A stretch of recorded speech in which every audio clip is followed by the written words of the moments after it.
అండి, very good morning. పొద్దున్నే పూజ అయితే కంప్లీట్ అయిపోయిందండి. పూజ కంప్లీట్ అయిపోయాక క్యారెట్ స్టార్ట్ చేయాలి కదండి, దానికోసం టీ పెట్టుకుంటున్నాను. టీ తాగేసాక అప్పుడు పాలకూర తీసుకొని పాలకూర పప్పు వండుకుందాం అనుకుంటున్నాను. బాగా కడుక్కొని శుభ్రంగా కట్ చేసుకోవాలి. అయితే వేసుకున్నానండి మా హస్బెండ్కి, నాకు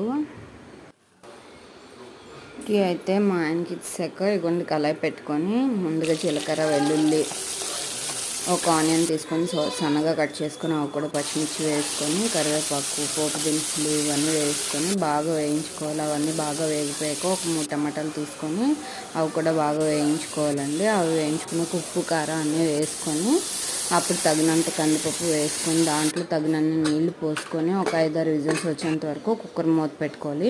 కుక్కర్ మూత విజిల్ తీస్తే ఇలా వస్తుంది. ఇలా వచ్చాక బాగా రుద్దేసుకుంటే అంతే అండి, పాలకూర పప్పు రెడీ.